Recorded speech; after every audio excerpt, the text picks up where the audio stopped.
You know, when you have friends in your life, it's a wonderful thing. When I say friend, I'm talking about those individuals that will be there with you through thick and through thin. If that's your situation, consider yourself to be blessed. But you know, there are also times when you can have people within your circle who give the impression that they are a friend, but in fact, a friend is not what they are. And if you've ever found yourself in the middle of that situation, I want you to know that even Christ knows what it feels like to be you. Let me show you something. In the Gospel of Matthew, chapter 26, the Bible tells us that the Lord went into an upper room with his disciples to observe the Passover meal with them for the last time. While he was there, the scriptures say that he took out a basin of water and a towel. And after he had wrapped the towel around himself, he got down and washed the feet of his disciples. Now, that includes Judas Iscariot, who was going to betray him later. Make no mistake about it, Christ understood what he was going to do, but he still washed his feet. Now, just because the Lord washed his feet, that doesn't mean that it was easy to do. Let me ask you something.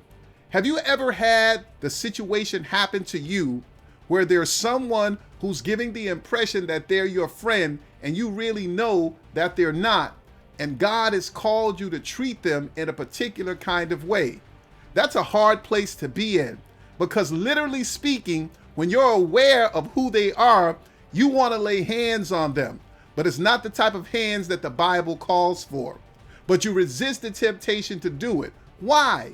Because you understand it's not about this person, it's about the relationship that you have with God. Listen, let me tell you something. We treat people appropriately, not because they've treated us appropriately, but by virtue of the nature of the relationship that we have with God.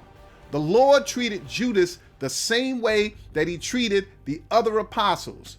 And that sent a powerful message to them later on, because once it became apparent what he was going to do, they all understood that Christ must have known it, but he still treated them the same way. Be glad that you have the ultimate friend in your life. That's Christ. But if he calls you to wash the feet of a Judas, do it because of the type of relationship that you have with him.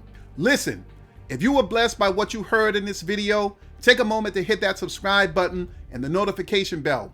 Become a part of my channel and help me build God's kingdom here on earth. And by the way, if you find yourself right now in the middle of a struggle as it relates to doing the will of God, take a moment to check out this next video. It'll really encourage you. God bless you.